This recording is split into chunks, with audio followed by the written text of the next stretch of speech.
Olha, você não vai entender bem as pessoas falando inglês se você não conhecer pelo menos um pouquinho da cultura de quem tá falando.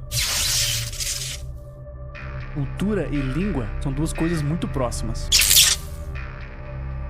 Muitas vezes, quando você não entende o que estão falando em inglês, não é nem por causa do seu inglês, e sim por você não entender o contexto cultural daquela pessoa. E eu sei que os Estados Unidos não são donos da língua inglesa.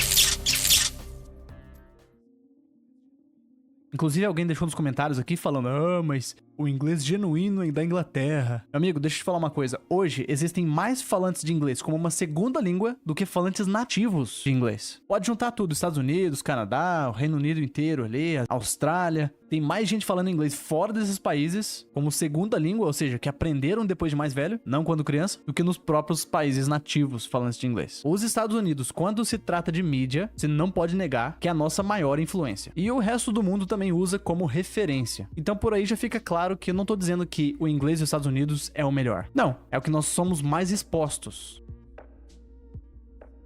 Se toda a mídia que você consumiu até hoje fosse em inglês, você já teria milhares de horas de exposição ao inglês. E isso sem sair do Brasil. Pensa no quanto que você teria ouvido, assistido e lido em inglês. E eu não tô falando isso pra te desanimar. Pelo contrário, eu te encorajo a você pegar a mídia que mais te impactou, seja um filme, uma série ou um livro preferido seu, e consumir de novo, só que em inglês dessa vez. Você não faz ideia do poder que tem o consumo de mídia contextualizada em outra língua. Você absorve vocabulário até 20 vezes mais do que em outros cenários. Acredite, é o que mais funciona para você aprender inglês sem sair do Brasil. Pode chamar isso de hack, de atalho, de metodologia, do que for. Mas faça. Faça e comprove por você mesmo.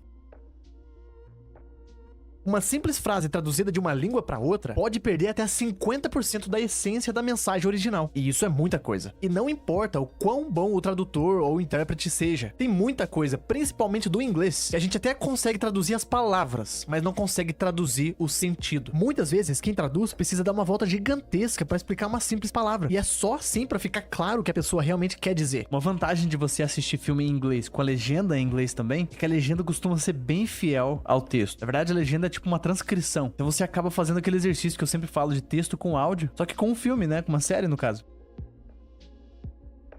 Bom, cada um tem seus motivos para aprender inglês. Eu sei que muita gente quer aprender inglês para entender filmes e séries em inglês sem legenda. E eu te digo que essa não é só uma meta legal, interessante, mas é uma meta que todo mundo que quer aprender inglês deveria ter. Se você pegar um episódio de qualquer série e aprender 100% do vocabulário usado naquele episódio, a hora que você for pro segundo episódio vai ficar tudo mais fácil. E por que isso? Porque as palavras se repetem. São as mesmas palavras sendo usadas em frases diferentes, situações diferentes. E você as reconhece simplesmente porque você já viu. Fica muito mais fácil aprender inglês assim, de forma contextualizada. E é exatamente o que a gente faz aqui nessas aulas do canal.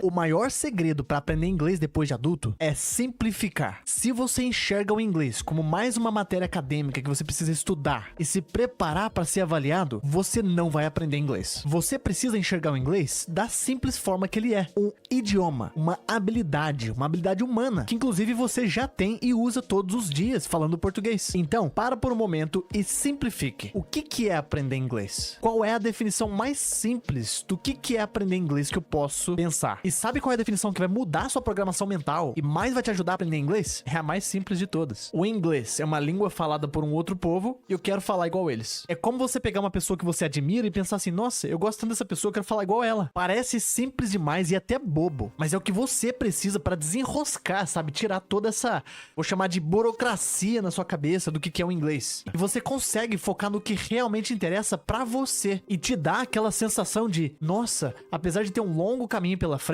parece que agora eu tô tendo clareza. Ou seja, passa a ser uma jornada simplificada.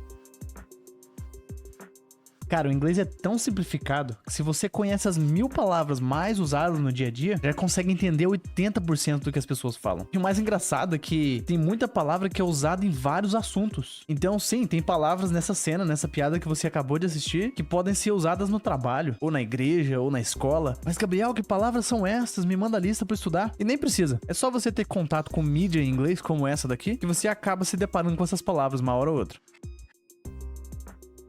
Não dá pra você falar com uma criança de 5 anos de idade sobre a inflação, sobre política. Não, isso é muito abstrato. Você precisa falar com ela sobre coisas próximas a ela. Um comentário sobre a camiseta que ela tá usando, ou um brinquedo que ela tá segurando. E a mesma coisa acontece com a gente aprendendo uma segunda língua. A gente vira criança de novo. Não adianta falar só de assuntos abstratos. Você precisa falar de algo próximo a você, algo que você vivencia, algo tangível pra você. E é por isso que tem tanta gente aprendendo inglês com conteúdos assim, tanto aqui nesse canal quanto no meu treinamento, onde tem situações do dia a dia. É um vocabulário que você vê utilidade imediata. E adivinha só, é isso que o seu cérebro vai priorizar.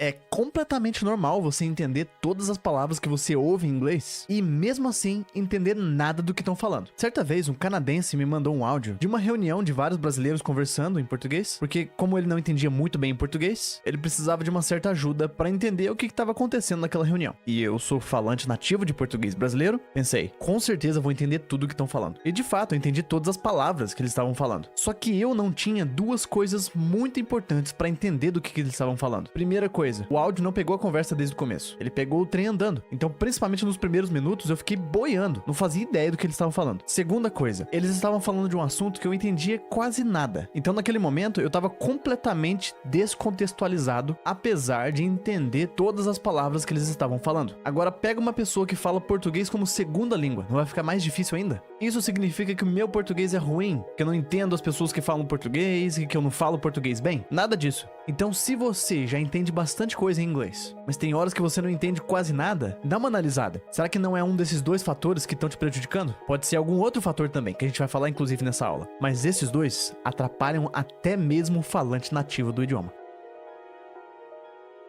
Olha, você não vai entender bem as pessoas falando inglês se você não conhecer pelo menos um pouquinho da cultura de quem tá falando. Cultura e língua são duas coisas muito próximas. Muitas vezes, quando você não entende o que estão falando em inglês, não é nem por causa do seu inglês, e sim por você não entender o contexto cultural daquela pessoa. E a gente vai ver bem nitidamente como que conhecer alguns aspectos culturais do falante de inglês nos ajuda a entender do que estão falando.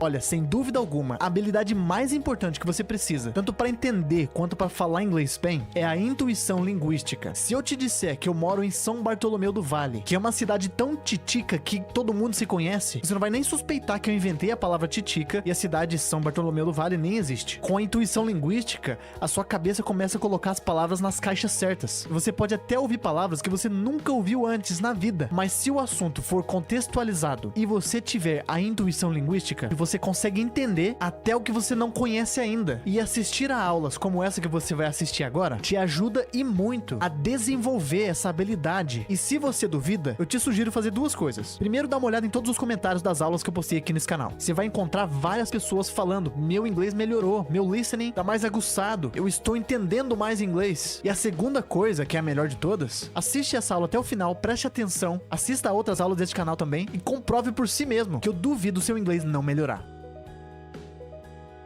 Você já percebeu que o inglês tem um ritmo diferente? E tem muita gente que não entende o inglês falado, e o motivo não é a falta de vocabulário, e muito menos conhecimento da gramática, e sim a falta de familiaridade com a prosódia, que é o nome dessa parte do idioma, que envolve ritmo, entonação, velocidade, pausas e até mesmo o famoso connected speech, ou seja, a emenda de palavras. E esse é um assunto que você pode até aprender sobre ele, mas usá-lo de fato a seu favor é uma habilidade e você tem que fazer por conta própria. E a prática que nós fazemos te ajuda demais com informações para você colocar no seu radar, para você identificar por conta própria e automaticamente aprender melhor.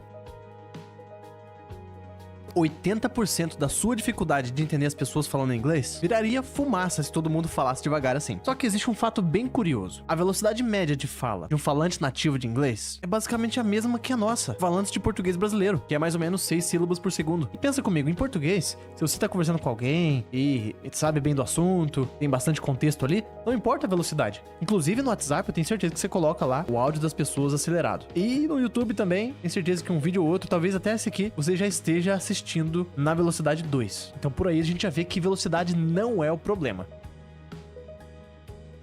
Parece uma bobeira, mas rir de uma piada em uma outra língua te dá a sensação de ter um nível intelectual mais elevado. Eu tenho certeza que você já ouviu alguma piada de algum amigo seu e ficou boiando porque você não entende do assunto. E enquanto muita gente tá achando graça e entendendo por que aquilo é engraçado, você fica de fora. E muita gente se sente assim em relação ao inglês. As pessoas estão em volta, fazendo piadas e rindo, ou na série, nos filmes, tem até aquelas risadas de fundo, mas você se sente incapaz, excluído, ou até burro por não entender uma piada, ou até por não entender alguma coisa que é tão simples, que você vê que é algo do dia a dia, é algo da rotina, é algo que você deveria saber e não sabe.